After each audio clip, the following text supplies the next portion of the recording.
आराम करें। देखिए, घबराने की कोई बात नहीं है। मैंने दानव को ट्रीटमेंट दे दी है, अब वो खतरे से बाहर है।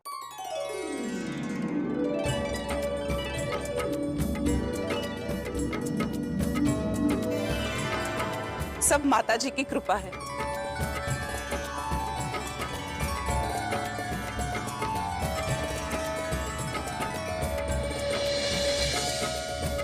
देखा, आप इन भले गोकुल धाम वालों को परेशान कर रहे थे और इन्होंने आपकी जान बचाई है।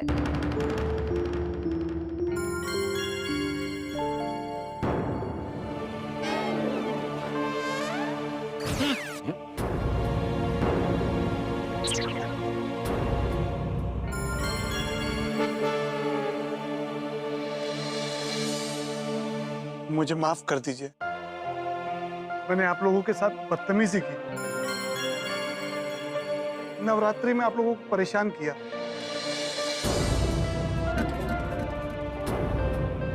आप लोगों की नवरात्रि बिगाड़ने के लिए मैंने लाइट का कनेक्शन काटा और मुझे करंट लग गया। मुझे मेरे कर्मों की सजा मिली।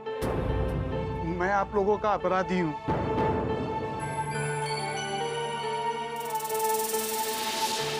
हाँ, तुम अपराधी हो, पर हमसे भी पहले तुम अपनी पत्नी गुलाब के अपराधी हो।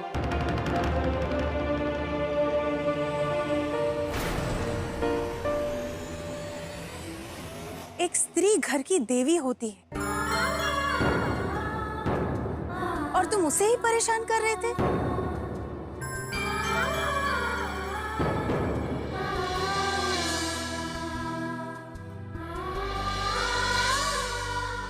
स्त्री सम्माननीय, वंदनीय, दया और त्याग की मूर्ति होती है। घर वालों के लिए अन्नपूर्णा होती है।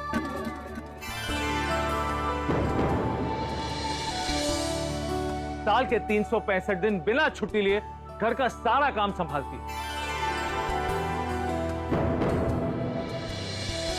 हमारे देश में ऐसी कितनी स्त्रियां हैं जो नौकरियां करती हैं, व्यापार करती हैं और घर चलाने के लिए अपने पति को आर्थिक सहायता देती। स्त्री की मेहनत और उसके हृदय की विशालता जानना चाहते हो तो सिर्फ एक हफ्ते के लिए घर पे रह के देखो और उसकी तरह घर संभाल के देखो।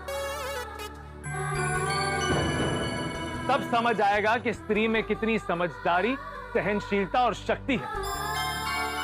करेक्ट है जी। और इसीलिए स्त्री को देवी शक्ति का रूप कहा जाता है। वाह वाह मेहता साहब, वाह। तुम इतनी भोली बेटी का सम्मान करने की बजाय उसका अपमान कर रहे हो।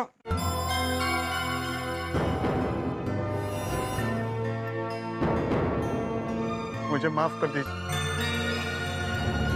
तुम्हें अगर सच में माफी मांगनी है तो हमारी नहीं, अपनी पत्नी की माफी मांगो। हाँ।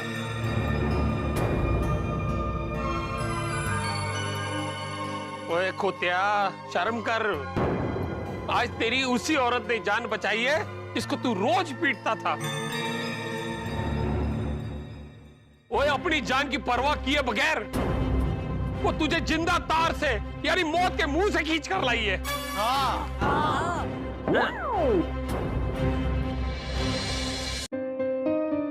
गुलाब, अरे नहीं नहीं,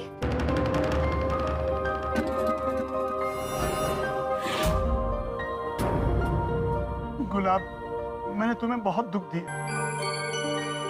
मैं तो तुम्हारी माफी मांगने लायक भी नहीं हूं, लेकिन हो सके तो मुझे माफ कर दो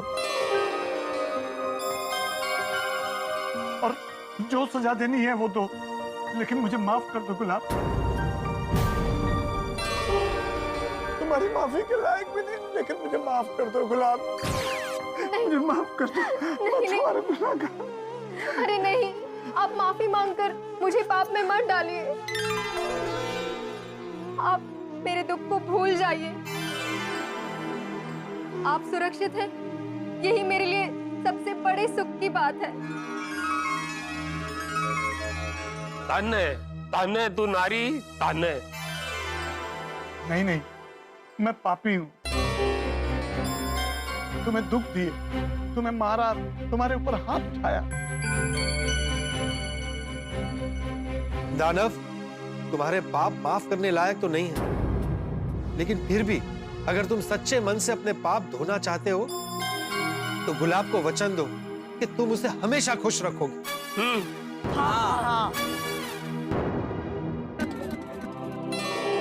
कभी उसे मारना तो दूर की बात, गलती से डांटना भी नहीं।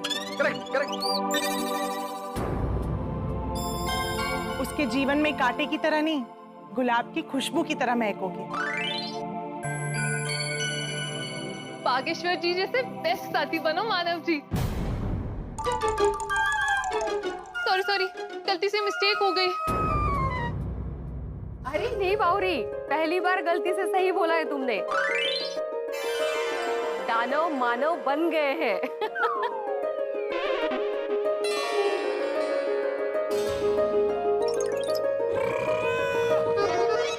मैं माता जी की सौगंध खाकर कहता हूं, मैं गुलाब को कभी दुखी नहीं करूंगा।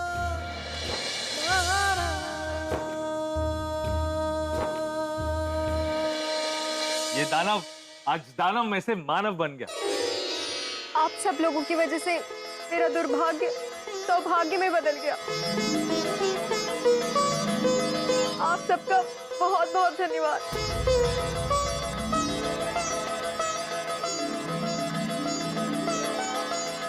गुलाब, तुम हमेशा इसी तरह खुश रहो और हंसती रहो।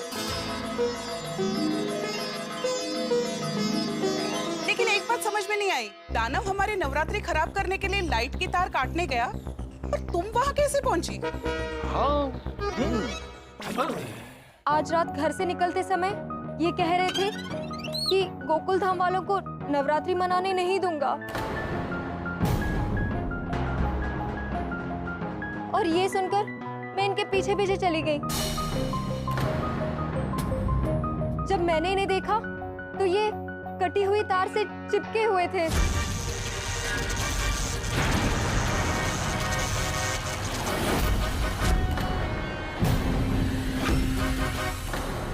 देखा दानव, तुम्हारी पत्नी की अच्छाई ने तुम्हारी जान बचाई। और जो दूसरों का बुरा सोचते हैं ना, उनके साथ बुरा ही होता है, समझे? हाँ हाँ, मैं समझ गया। बाघा का फोन। बागेश्वर जी। हाँ बोलो बाघा। ओ अच्छा ठीक है। क्या हुआ? क्या बोला उन्होंने? हाँ, क्या चला? अरे भाई दानव, तुमने वहां पे ऐसा क्या कर दिया, उसको पॉट मिल ही नहीं रहा है। वो फॉल्ट मेरे सिवाय किसी और को नहीं मिलेगा है? लेकिन आप लोग चिंता मत कीजिए, मैं वो उसे ठीक कर दूंगा। आप लोग बस गरबा खेलने की तैयारी कीजिए। चल चल दानव, छेती चल।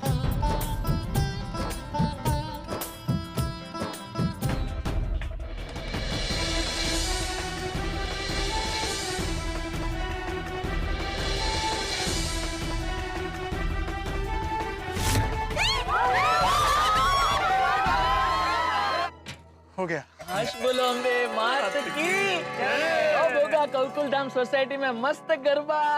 हेलो पची पहला चालो तो भाई गोकुल धाम वालों के साथ में जो बुरा करता है उसके साथ बुरा ही होता है। ऐसा ही दानव के साथ में हुआ है। और दानव ने जो है गोकुल धाम के गरबा की तैयारी चल रही थी, उस समय आरती के समय लाइट काट दी थी और उसी समय दानव को लगा करंट और दानव की पत्नी रोते हुए आई थी गोकुल धाम सोसाइटी में और वहां आकर के हेल्प मांगने लगी कि मेरे पति की जान बचा लो। हालांकि सबको तो यही लगा था कि दानव ने उसको मारा है, लेकिन बाद में उसने सच्चाई बताई कि वो तुम्हारे साथ ही गलत करने जा रहा था और माताजी ने उसे सज़ा दी है। तो उसको करंट लगा तो फिर जो है हमारे हाथी भाई उन्होंने जाकर के उनका इलाज किया और उसकी जान बचाई और उसे फिर से होश में लाया। और बाद में जो है वो होश में आते ही पूरे गोकुल धाम वालों से माफ़ी मांगी और अपनी पत्नी से भी माफ़ी मांगी और वो सुधर गया है और उसने फिर से लाइट ऑन कर दी है और सारी तैयारी शुरू हो चुकी है और अब होगी गरबा नाइट रोजाना।